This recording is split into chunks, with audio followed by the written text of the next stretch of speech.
सप्तऋषि का उल्लेख कहाँ पर कैसे आया है? पूजन तो हम सब लोग करते हैं और आगे भी करते रहेंगे, लेकिन ये पता नहीं कि सप्तऋषि कौन है, कहाँ से आए, कैसे आए। देखो, सप्तऋषियों के संबंध में पहले भी हमने बहुत पहले बताया था, कल भी प्रसंग आया था। सप्तऋषि जो होते हैं इनका एक विशेष रूप से पद्म पुराण में वर्णन है और इनकी एक विशेष कहानी है। ये एक श्रीनंद नाम के राजा और धरणी के पुत्र थे और वो राजा थे वहाँ के, और वहाँ पर उन्होंने वो जो गांव का नाम उनका दिया है, वहाँ पर वो आज वर्तमान में वो देश नहीं मिलता, एक नाम दिया उन्होंने, वो देश नहीं मिलता। और इनके ये 7 के जो नाम थे गृहस्थ अवस्था के, इनके सर्वमन्यु, श्रीमन्यु, श्री निश्चित और सर्व सुंदर, जयवान और जयमित्र और एक विनय विलास। विनय विलास थे 6वें नंबर के और 7वें नंबर के थे जयमित्र। तो ये इनके गृहस्थ अवस्था के नाम थे। दीक्षा के बाद इनके नाम क्या थे ये आगम में पुण्य को देखने को नहीं आया। और इन्होंने एक प्रीत्यंकर नाम के केवली जब इनके नगर में पधारे और वहाँ नगर में देवों का आगमन हुआ, तो उस केवल ज्ञान के समय देवों के आगमन को देख करके इनके पिताजी को और इन 7 बेटों को वैराग्य हो गया। वैराग्य होते ही इनका एक 8वां और भाई था जिसकी उम्र 1 माह की थी। चूँकि इनको पिताजी को वैराग्य हो गया और 7 भाइयों को हो गया, तो इन 7 भाइयों ने राज्य स्वीकार नहीं किया और 1 माह के अपने सबसे छोटे बेटे को, यानी अपने छोटे भाई को या बेटा कहो, उसके लिए राज श्री नंदन का बेटा कहो, तो उसको 1 माह के बेटे को राज तिलक करके इन 8 लोगों ने दीक्षा ले ली। जो इनके पिताजी थे श्री नंदन, उन्होंने दीक्षा के बाद थोड़े दिन बाद उनको केवल ज्ञान हो गया, वे मोक्ष चले गए। इन 7 बेटों ने मुनिराजों को, इनको चारण रिद्धि प्रकट हो गई और चारण रिद्धि प्रकट होने से आकाश में चलने लगे, आकाश में फिरने लगे। और ये घूमते घूमते, क्योंकि चारण रिद्धिधारी मुनिराज चतुर्मास नहीं करते, ये घूमते घूमते अयोध्या में पहुँचे। और अयोध्या में अरहत सेठ जब देखा, ये 7 मुनिराज आहारचर्या को निकले। अरहत सेठ ने जब देखा तो बोले ये कैसा अनहोनी है, दिगंबर मुनि कभी चतुर्मास में विहार नहीं करते और ये तो पता नहीं कहाँ से आकर के जब विहार कर रहे हैं। लगता है ये पाखंडी हैं, ये गलत हैं, ये ठीक नहीं है। लेकिन उसको तुरंत आया भाव कि कैसे भी हैं लेकिन भेष तो मुनि का ही है। यदि आहारचर्या नहीं दूंगा तो अजैनों में सब में क्या होगा कि देखो कैसे जैनी हैं, इनके मुनियों को कोई आहार देने वाला नहीं। तो बेमन से, बिना भक्ति के और उन 7 महाराजों को पड़गा करके और अरहत सेठ ने अयोध्या के अंदर आहार दिया। जब बाद में जाकर के उन 7 मुनिराजों को ने कहा कि यहाँ कोई मंदिर है क्या, तो उन्होंने कहा है। तो अयोध्या के अंदर एक मंदिर था, मुनि सुब्रत नाथ भगवान की मूर्ति थी। और उस मंदिर में जब वो गए तो वहाँ पर एक आचार्य महाराज, उनके साथ आचार्य शब्द के साथ भट्टारक लगा हुआ था। वो धर्म कीर्ति ऐसे कोई नाम है, धुति कीर्ति क्या धर्म कीर्ति कोई नाम है, धुति कीर्ति नाम के भट्टारक यानी आचार्य थे। अपने शिष्यों के साथ वहाँ चतुर्मास कर रहे थे। इससे यहाँ सिद्ध हुआ कि पहले भी चतुर्मास, चौथे काल में भी चतुर्मास मंदिरों में भी होते थे, जंगलों में भी होते थे, मंदिरों में भी होते थे। तो वहाँ पर जब उन्होंने देखा तो जो द्वितीय नाम के महाराज थे वो पहचान गए, अरे ये तो चारण रिद्धिधारी महाराज। उन्होंने उनकी भारा सम्मान किया और मुनि सुब्रत नाथ भगवान की वंदना की। जब अरहत सेठ जब वो वहाँ से चले गए तो अरहत सेठ मंदिर में आया, तब आचार्य महाराज जो वहाँ थे उन्होंने कहा आज हमें रिद्धिधारी मुनिराज के दर्शन हुए। तब अरहत सेठ ने कहा अरे ये महाराज रिद्धिधारी थे, मैंने तो इनकी आलोचना की, मैंने तो इनकी निंदा की, मैंने इनको खोटा साधु कहा। ओहो, अब उसने नियम किया मैं घर जब ही जाऊंगा जब उन मुनिराजों को संसार में खोज करके और क्षमा याचना करूंगा और उनकी पूजा करूँगा। अरे सेठ अपनी सारी जो कोई परिकर को लेकर के ढूंढते ढूंढते पता चला कि वो महाराज उस समय मथुरा में थे। मथुरा की कहानी ये थी कि मथुरा के अंदर राजा राम का चौथा भाई शत्रुघ्न राज्य करता था। सबको मालूम है कि मथुरा के राजा शत्रुघ्न थे, रामचंद्र जी ने जीतने को भेजा था। वहां पर एक महामारी फैल गई उनके राज्य में, भयंकर महामारी फैली। उस महामारी फैलते ही जैसे सप्तऋषि मुनिराज आए, उनके प्रभाव को देख करके चर्मेंद्र नाम का एक भवनवासी देव महाराज की भक्ति, महाराज की साधना से प्रभावित होकर के उसने महामारी को दूर कर दिया। और महामारी दूर होकर 6 ऋतु के फल फूल आ गए, बिना बोए अनाज आ गया, सब होने लगा। राजा शत्रुघ्न जब महाराज की महिमा सुनकर के उनके चरणों में गया और महाराज से कहा कि महाराज आपके प्रभाव से मेरा ऐसा हुआ है, सब ये हुआ, तब महाराज ने उनको उपदेश दिया, हमें कोई उपदेश दीजिए। तो उन्होंने कहा देखो ये महामारी तो आज तो अभी आई है, चली गई, लेकिन पंचम काल आने वाला है, उसमें ऐसी महामारियां आएंगी उनको दूर दूर दूर कर देव भी दूर करने के लिए ना। इतना बढ़िया उपदेश। पंचम काल कैसा होगा और किसी शास्त्रों में इतना खुलासा नहीं मिला। पूज्यवर रविशरण महाराज ने 92 यानी 92 अधिकार में पंचम काल में क्या क्या होगा, यदि पद्म पुराण वो तो हम ला करके देख करके बता देंगे, 2-3 पन्नों में है, आप लोग पढ़ लेना। 92 अध्याय पढ़ना, बहुत पढ़ने लागे। कैसा पंचम काल आएगा जब तीर्थंकरों का अभाव हो जाएगा, आज वो सब कुछ देखने में आ रहा है। कैसे लोग होंगे, कैसी परिणति होगी, कैसी चर्या होगी, क्या होगा, वो सारा उपदेश उन्होंने दिया। तब अंत में जाकर के उन्होंने एक उपदेश दिया जिसके संबंध में लोगों ने इसका दुरुपयोग किया। उन्होंने कहा देखो महामारी मेरे जाते ही फिर से आ सकती है, क्योंकि अभी तो मेरे प्रभाव से ये बीमारी रुकी है और मेरे जाते ही ये बीमारी आ जाएगी, क्योंकि वो बीमारी फैलाई गई बीमारी थी, किसी देव के कुपित होने ने फैलाई थी, किसी देवता ने कुपित हो गए। अब वो देवता कुपित हुआ तो अभी मेरे प्रभाव से वो शांत बैठा है, फिर से आ जाएगी। तो उन्होंने कहा पूरी मथुरा के अंदर हर घर में एक जिनेंद्र भगवान की मूर्ति की स्थापना करो। शत्रुघ्न को उपदेश दिया, 1 अंगुल प्रमाण भी प्रतिमा रखो और नित्य प्रतिदिन अपने घर में लोग उठ करके उसका अभिषेक पूजन करें, तो आपके किसी भी घर में महाबीमारी प्रवेश नहीं करेगी। दूसरा उन्होंने कहा नगर के बाहर हम 7 दिशाओं में सप्तऋषियों की मूर्ति स्थापित करो, क्योंकि वो हमारे प्रभाव से वो देवता, वो महामारी आपके नगर में प्रवेश नहीं कर रही है। जब 4 दिशाओं में हम 7 महाराजों की मूर्तियां आप स्थापित कर दोगे तो इस नगर में भी महामारी प्रवेश नहीं करेगी। यहाँ लोगों ने क्या ले लिया कि देखो हर घर में मूर्ति होना चाहिए। नहीं, ये दवाई थी, ये मात्र मथुरा वासियों के लिए थी, मात्र एक देवी प्रकोप से बचने के लिए थी। उन्होंने स्पष्ट कहा, मथुरा में, पूरे संसार में नहीं कहा, पूरे राज्य में नहीं कहा। उन्होंने कहा आप अपने मथुरा नगरी के 4 दिशाओं में सप्तऋषि की मूर्ति की स्थापना करो और घर घर में एक एक मूर्ति रखवाओ, इसके कारण से महामारी नहीं जाएगी।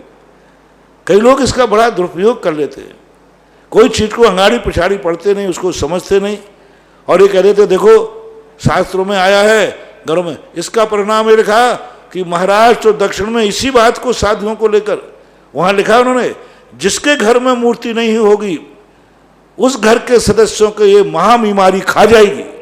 यही शब्दों में महाबीमारी भक्षण कर लेगी, उस घर का समूल वंश को नाश कर देगी जिस घर में मूर्ति नहीं होगी तो। इसलिए हे राजन, हे शत्रुघ्न, आप अपनी प्रजा के एक एक घर में मूर्ति स्थापित कराओ। अब इसका परिणाम क्या निकला, कई लोगों ने, कई साधुओं ने, भट्टारकों ने दक्षिण भारत में कह दिया जिसके घर में मूर्ति नहीं है उस पर संकट आएगा। अरे भाई, ये दुनिया के लिए नहीं की थी, ये दवाई के रूप में दी थी, संकट से बचने के लिए थी, ये मात्र उसी एरिया के बचने के लिए थी।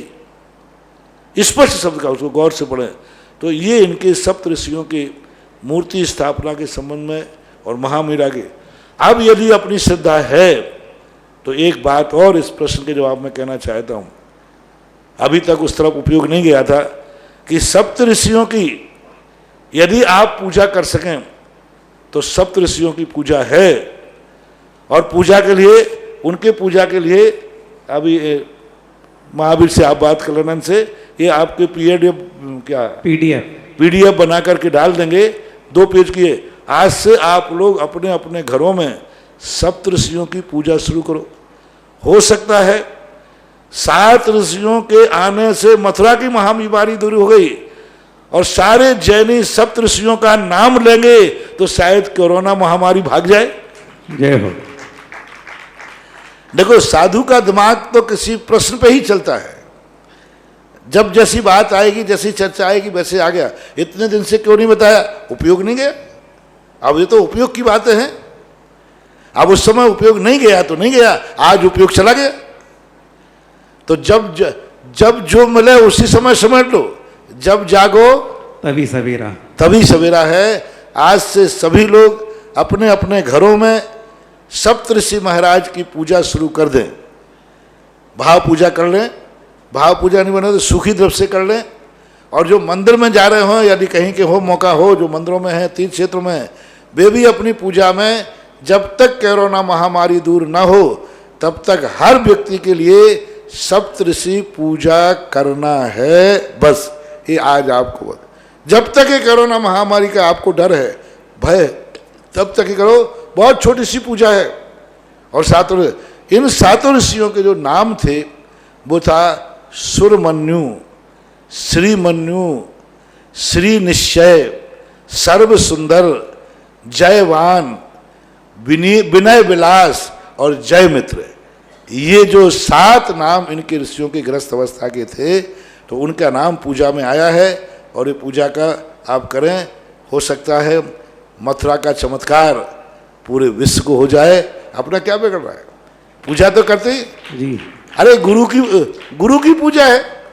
अब गुरु की पूजा करने में क्या बात है? सप्त ऋषि के एक नाम से, तो इनकी एक असाधारण विशेषता सप्त ऋषि की है। अब इनका मोक्ष धाम आदि कहाँ से हुआ, इसके संबंध में अभी इतिहास खोजने योग्य है। ऐसा बताते हैं लोग कि गजपंथा के अंदर सप्त ऋषियों के चरण बने हुए हैं। वहाँ वो लोग ये मानते हैं कि सप्त ऋषियों का मोक्ष गजपंथा से हुआ। ये सुनी हुई बात है, मेरे लिए अभी कहीं इतिहास में, आगम में, शास्त्र में देखने को नहीं मिली। जब देखने को मिल जाएगा, ये ध्यान रखना, कोई भी चीज़ मैं नहीं बता पाऊँ तो मैं, इसका अर्थ है कि अभी मिला नहीं, जिस दिन मिल जाएगा उसी दिन मैं तुम्हें तुरंत बता दूंगा। जब जो चीज़ मिल जाती है मैं उसी दिन तुम्हें बता दूंगा हूँ कि भाई ये चीज़ यहाँ पर मुझे देखने को मिली है। ऐसा ही मानना चाहिए। उन्होंने लाके पद्म पुराण दे दिया है, तो मैं 2 मिनट 3 मिनट लगेंगे, आपको कुछ चीज़ें बता देता हूँ। मुझे सप्त ऋषियों की पूरी कहानी मैंने सुना दी है। जो पंचम काल की विशेषता बताई, उतना अकेला मात्र एक अध्याय, एक पैराग्राफ है।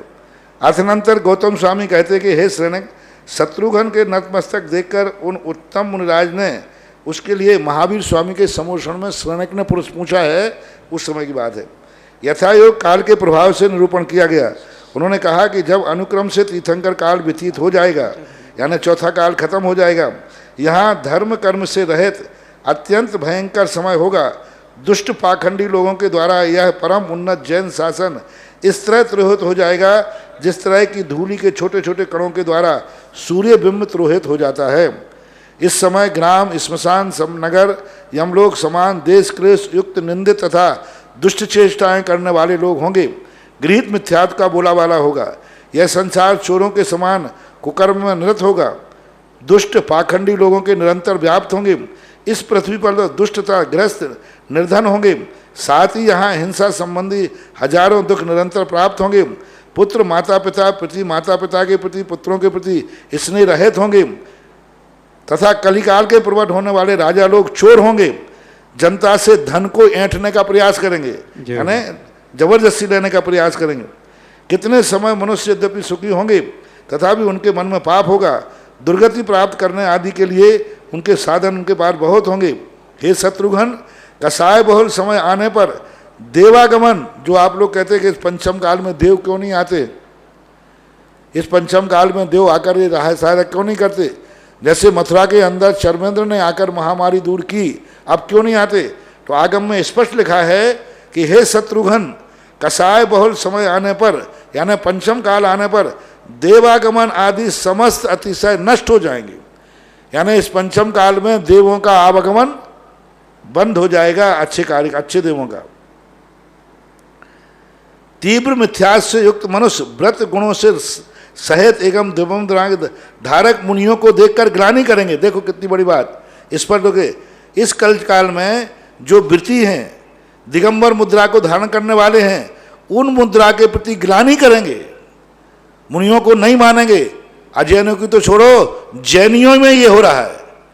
अब ये घोषणा कब, उस समय शत्रुघ्न रामचंद्र जी के समय की थी कि पंचम काल में ऐसे भी जैनी लोग होंगे जो जैन कुल में जन्म लेकर के भी मुनियों को नहीं मानेंगे। देखो बिल्कुल स्पष्ट शब्द है, संस्कृत में भी है हिंदी में भी है, दोनों में है। संस्कृत में समझ में नहीं आई थी इसलिए मैंने नहीं पढ़ा। तीव्र मिथ्यास से युक्त मनुष्य व्रत गुणों से सहित एवं दिगंबर मुद्रा के धारक मुनियों को देखकर ग्लानि करेंगे, उनको वंदना नमोस्तु आदि नहीं करेंगे। अप्रशस्त को प्रशस्त मानते हुए और ग्रस्त पंडितों को, ग्रस्त आदि जो अप्रशस्त हैं उनको गुरु आदि मानेंगे। अप्रशस्त को प्रशस्त मानते हुए कितने ही दुर्हृदय लोग भय के पक्ष में इस तरह जा पड़ेंगे जिस तरह किसी पतंगे में अग्नि में जा पड़ते हैं। हंसी करने में उद्यत कितने ही मूढ़ मनुष्य सांचित मुनियों को तिरस्कार करेंगे, यानी जो अच्छे मुनि हैं उनका तिरस्कार करेंगे और जो खोटे मुनि हैं उनकी पालना करेंगे।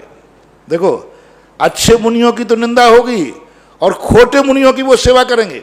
आज ऐसा हो रहा है, मुनि भक्त समाज में हो रहा है। मुनि भक्त समाज जो अच्छी चर्या करने वाले मुनिराज हैं, आचार्य हैं, उनकी निंदा करते हैं, उनकी बुराई करते हैं, और जो शिथिलाचारी हैं, खोटे हैं, उनके लिए वो मान्यता देते हैं, उनको गुरु मानते हैं, क्योंकि वो अपने उनके पंथ का समर्थन करते हैं। इसलिए आज सच्चे गुरु की पहचान नहीं है यहाँ। आज तो ये है कि हमारे पक्ष का कौन है। तो इस प्रकार का यहाँ लिखा। देखो कितनी स्पष्ट बात लिखी। मोही मुनि को बुला करके जो अच्छे मुनि हैं, वीतरागी हैं, उनका तो तिरस्कार करेंगे, और जो मोही हैं उनके पक्ष में हैं ऐसे मुनियों को बुलाकर उनको आहार देंगे, सम्मान करेंगे। जिस प्रकार शिलातल पर रखा हुआ बीज यद्यपि सदा सींचा जाए तो भी वह निरर्थक है, ऐसा ही शिथिलाचारियों के लिए कितना भी दान दिया जाए वह निरर्थक ही जाएगा। जो ग्रस्त मुनियों की अवज्ञा कर ग्रस्त के लिए आहार देता है, मूर्ख चंदन को छोड़कर बहेड़े को प्राप्त करता है। इस प्रकार दुष्मता कारण अधम काल का आया जात आत्मा को हित करने वाले शुभ तथास्थायी कार्य करें। बस आगे है, और आगे जो अभी मूर्ति की बात कही थी वो और पढ़ दें।